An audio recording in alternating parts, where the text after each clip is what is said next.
Never Stop Learning, week 154. I'm going to take a quick look at the Spin Blur feature available in Adobe Photoshop CC 2014.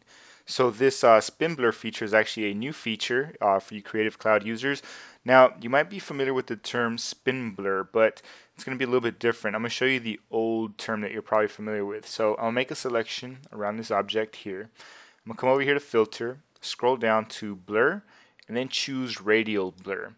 Now in here we have this blur method of spin, and we can change the amount here, but we don't have a preview of anything, and if I click OK, it's actually a destructive filter. So I'm going to actually undo this and show you the new feature now.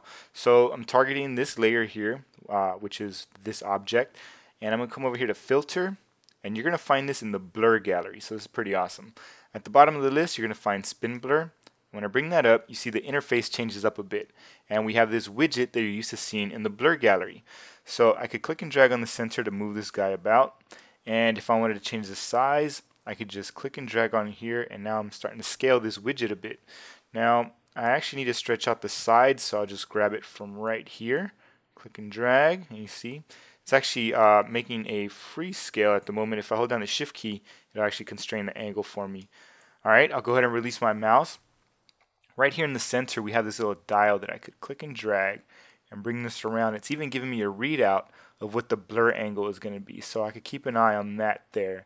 Once I get it to how I want it, I just have to release, and that's going to go ahead and confirm that move for me. Alright, next we have these bigger handles here. If I click and drag and bring those in, you see that's actually controlling the feather for this. So if I bring these guys back out, you see the blur coming into play again. Alright, let's come over here towards the right. You see we have the blur tools, and in this section right here, that's where we're dealing with this spin blur feature. So at the moment it's set to 130 degrees for this blur angle, but you could click and drag on the slider to change it to whatever you like. You also have a scrubby slider right here that you can move around, or you could enter in a specific value right here. If you come down here to the bottom, you have the motion blur effects. The first one is the Strobe Strength, so I'm just going to click and drag and bring this guy over a bit.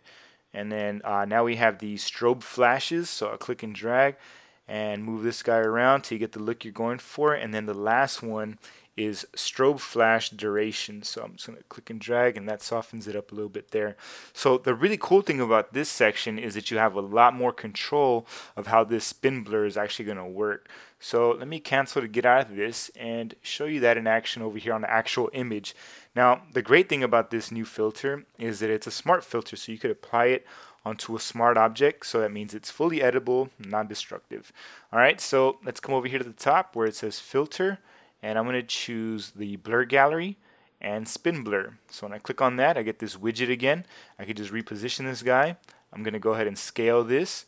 I want it to be a little bit bigger than the object that I'm spinning. So right around there looks good to me. I'll add a little bit more of a blur. See, I could decide how fast this ball is really going. So I don't want it to go too crazy, but let's see, right around there looks good.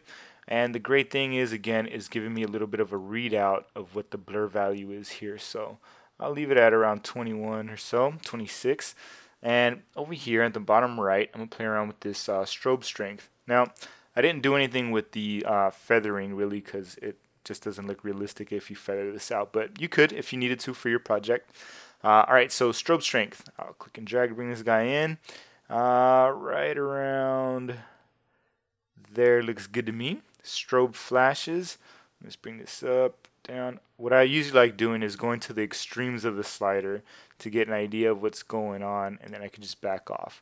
Alright, so the last one is this Strobe Flash Duration, and actually right there looks fine. I'll click OK, and you see it's going to get updated over here in the document. Depending on the size of your resolution, it might take a little bit longer, or it'll be a little bit faster. So over here in your layers panel, check this out. So it's a smart filter. I could turn this guy on or off if I want. And if I needed access to the blur gallery again, so I can make edits to it, I just have to double click on it, and I can make some more changes here. Alright, I'll click OK. It'll go ahead and process this. And once it's done, there you go, folks. And that's how you use the Smart Blur feature available in Adobe Photoshop CC 2014.